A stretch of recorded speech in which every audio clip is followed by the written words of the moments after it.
గతంలో చూసుకుంటే గనక 2 రోజుల క్రితం జరిగిన మహిళా దినోత్సవం రోజున వైసీపీ మాజీ ఎమ్మెల్యే గారు రోజా సలమణి గారు ఒక కామెంట్ చేస్తా ఉన్న పరిస్థితి.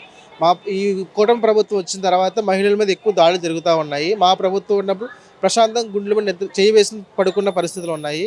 ఈ ప్రభుత్వం వచ్చాక మహిళల మీద ఎక్కువ దాడి జరుగుతా ఉన్నాయి అని ఎలిగేషన్ చేసిన పరిస్థితి. మీరా? అండి, రోజా గారి గురించి రాష్ట్ర ప్రజలందరికీ తెలుసు.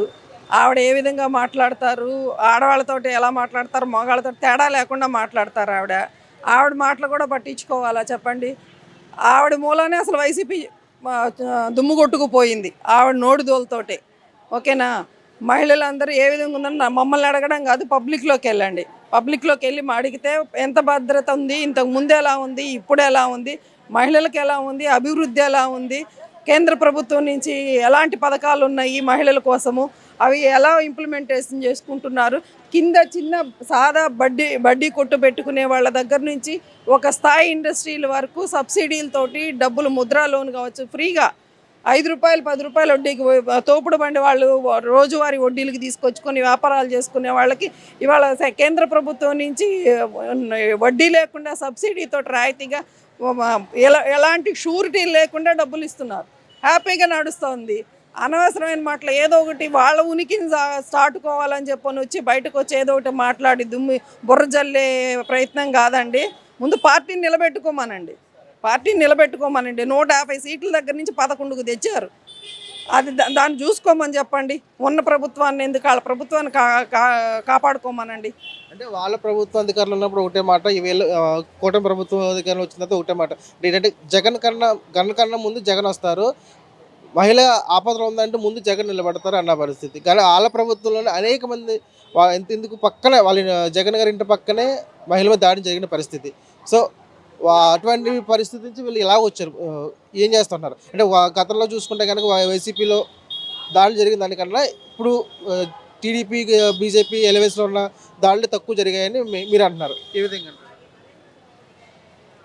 దాడులు జరిగినాయి అనేది నేను అనడం కాదండి. 1 కాదు, 2 కాదు. డాక్టర్స్ దగ్గర నుంచి డోర్ డెలివరీలు చేసిన ఇలా చెప్పుకుంటా పోతే ఎన్నో ఉన్నాయి. మహిళల దగ్గర నుంచి ఎంఆర్ఓలని, ఒక క్యాడర్లో ఉన్న వాళ్ళని చేయడం దగ్గర నుంచి ఇట్లా ఇప్పుడు 150 నుంచి 11కి ఎందుకు వచ్చామండి? 11కి ఎందుకు తీసుకొచ్చారు మిమ్మల్ని? అది ఆ తేడా తెలుసుకుంటే మీకు అర్థమవుతుంది. ఎవరు చెప్పక్కర్లేదు, విమర్శించక్కర్లేదు. మనం ఏం తప్పు చేసామనేది మన ఆత్మవిమర్శన చేసుకుంటే తెలుస్తుంది. దాన్ని సరిదిద్దుకొని నడవమంటున్నాము.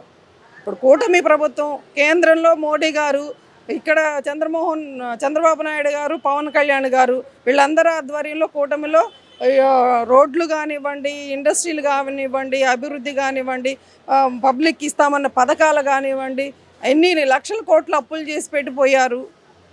ప్రభుత్వం ఏం జరుగుతుందో వెనక ముందు ఆలోచించకుండా పరిపాలన చేశారు. దానికోసమే జనం బుద్ధి చెప్పారు.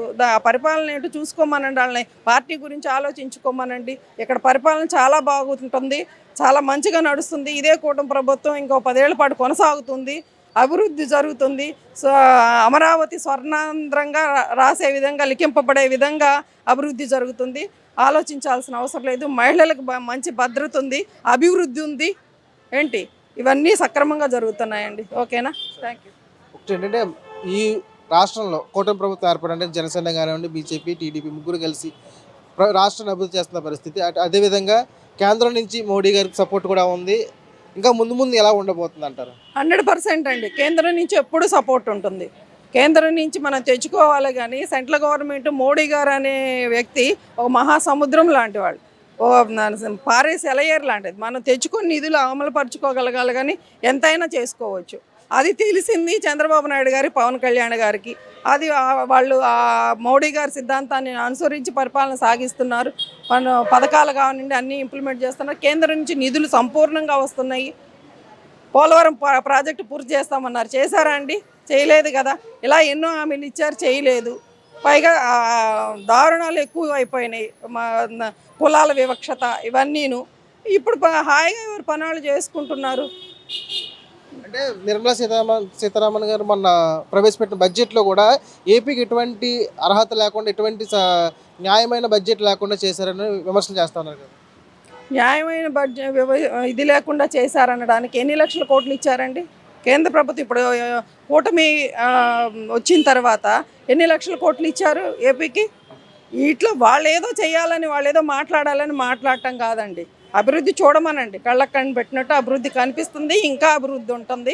కేంద్ర ప్రభుత్వం ఎప్పుడు అండదండలు ఉంటాయి, సహకారాలు ఉంటాయి, నిధులు వస్తాయి, అన్నీ జరుగుతాయి. మహిళల భద్రత ఉంది, రోడ్లు డెవలప్మెంట్ ఉన్నాయి, ఇండస్ట్రీలు వస్తున్నాయి. ఒక విధంగా కాదు, అన్ని కోణాల్లోనూ అన్ని విధాలుగాను కూటమి ప్రభుత్వంలో అభివృద్ధి కొనసాగుతుంది.